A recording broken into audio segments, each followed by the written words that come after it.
Welcome back to the channel, guys. No Ivory Economics here. It's been pretty much a week since I've last posted. I was dealing with some technology issues, and I was actually really not really sick, but I was sick, so I wasn't really in the mood to post, and still kind of getting over it, but I'm feeling much better now. So today we're gonna be looking at just like an overall market update of what's been going on in the last week or so.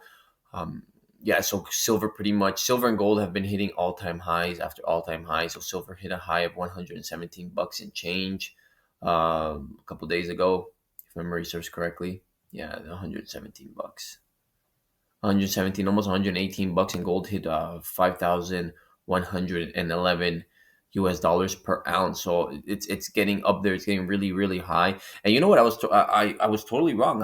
In terms of silver, I thought the silver would have struggled to break the $100 per ounce mark, and it actually broke right through without even really. I mean, it took a couple of days for it to get up there, but once it broke through, it was nothing, right? So if we look at this silver chart here on the daily, like it was like slowly creeping up, like all these days you're creeping up 94, 95, 96, 97, and then boom, right? Right on this day right here, um, all right. Yeah, so on this day right here, it just kind of broke right through, and that was on Thursday. So last Thursday, and then it kept going up, and now it's pulled back a little bit, but not really. Hasn't really pulled back much.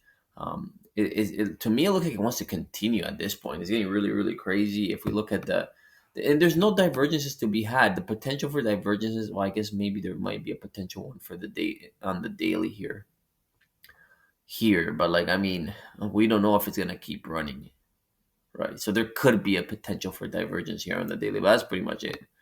There is no potential for divergence. Like here, I was looking at this one previously.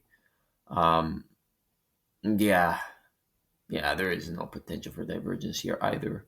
5 day, and this is why you got to stay humble when you're trying to predict. And I'm not trying to predict really. I'm just trying to get an idea of where the market is going to give you better long term entries into positions. If you are so inclined. I'm not saying this is what you should do. It's just some ideas that people could run with, right? But yeah, so silver, gold, killing it. Let's take a look at because the S&P 500 is also pretty much at all time highs here. Let's get rid of that. Actually, let's go back. Actually, 'cause I think this one has it. Yeah, so it's pretty much at all time highs. It is at all time highs. The previous all time high was here at 6986, yeah, so I guess it hit a new all time high by a buck now by $2. So it looks like it's gonna hit us 7,000 bucks, but it's kind of like really just. I think it's just sweeping this high. I think this is running out of momentum, to be honest. I mean, I could be wrong. I could be very wrong about that, but it just seems a little sluggish for me. It's kind of been like pretty much, yeah, like it went down here in November, and it's been slowly creeping up like this, and it looks very sluggish to me.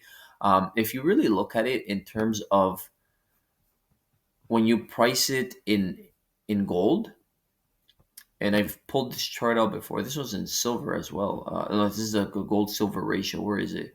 SPX in silver. If you value it in silver, it's quite eye opening because it hasn't been in these low numbers since over 10 years ago now. So it's like 12 years ago was the last time it was around these numbers, right? 2013, right? Well, 13 years ago, almost 13 years ago. So we haven't seen the S&P 500 bleed to silver like this, and it looks very similar in the gold chart. Where is it? Gold, SPX to gold, right? So it's also getting down there. And let's see if we can bring this back. Yeah. So this is like a crucial resistance support level. There's more or less 1.43 number. And as you can see, it was support here, and this was during the Corona dump, and the Federal Reserve turned on the money printers and pretty much saved saved I guess the stock market from really collapsing any further. And it worked. It worked for some time. Now it's been kind of slowly bleeding its way back down relative to gold. So it's losing. It's been in the market to gold pretty much since 2021, and now it's getting below these numbers on a weekly. It's already closed a couple of weeks. How many weeks is it closed? I think it's on the second week now. Yeah, so it closed 1 week below that number. Now it's on the second. So we'll see what happens on the monthly, which closes in a couple of days, in 3 days actually. That will be a big closure, right? If you get a couple of weeks, if you get like a month or two closing below this number, is it going to tell us that there's a potential recession in the works, right? And we all know what happens when the recession is happening. They're not allowed anymore, at least serious ones, I suppose. So they turn the money printers on, and you know things they push the can down the road or kick the can down the road, and risk assets go up, right? Anything that's not gold and silver pretty much will go up. So so yeah, that's pretty much what's happening in like a general overlook. Silver, gold, super bullish. Stock market, to me, at least a major index like the S&P 500, it looks like it's starting to stall out a bit, and when you price it to gold, it's just hitting new all-time lows. Bitcoin, it's not really doing too much. It's kind of boring, actually. Let's look at it at a daily. Yeah, it's kind of stuck in struggle street, not really doing much. Um, yeah, like, I mean, you have a couple of drives of bullish divergence here, but I mean, it doesn't look like it wants to do anything. I mean, volatility is getting up there, which I'm actually kind of surprised. Well, I guess it had a big dump off from here once it hit that high a couple, like, what, a week ago or 2 weeks ago here on January 14th. It hit that high of 97.9, almost 98,000 bucks, and it's pulled back significantly since then. Now it's kind of sitting at pretty much where it's been sitting for all of this period here, which is pretty much all of December, and it's back there. So we'll see what happens. I was kind of hoping that it would go a little bit higher. That didn't happen. I don't. I really don't know which direction this thing is going. To be honest, I mean, I don't even have a prediction. I mean, I think if it stays here and it doesn't break down immediately, like maybe you'll have a second attempt and maybe you'll go a little bit higher. But I mean, we're in a bear market, and I'm expecting it to go lower into that 70,000, maybe even like upper 60,000, maybe even $60,000 dollar range sometime this year. So that's what I'm waiting for initially, essentially. Sorry.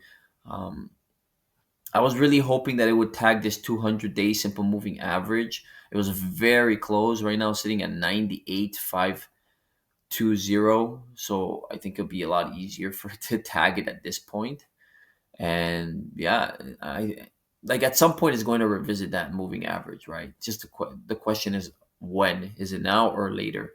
Um, I'm still thinking they'll tag it sometime between now and as early as April before it dumps off further down. But that's just like my long term prediction. We'll see if I'm right. I was wrong about silver struggling at 100 bucks. So we'll see, right? So yeah, that's all I have for today. I'll probably upload another video tomorrow. And yeah, if you guys are liking the content, like, subscribe, leave a comment, all that good stuff. See you guys later. Bye.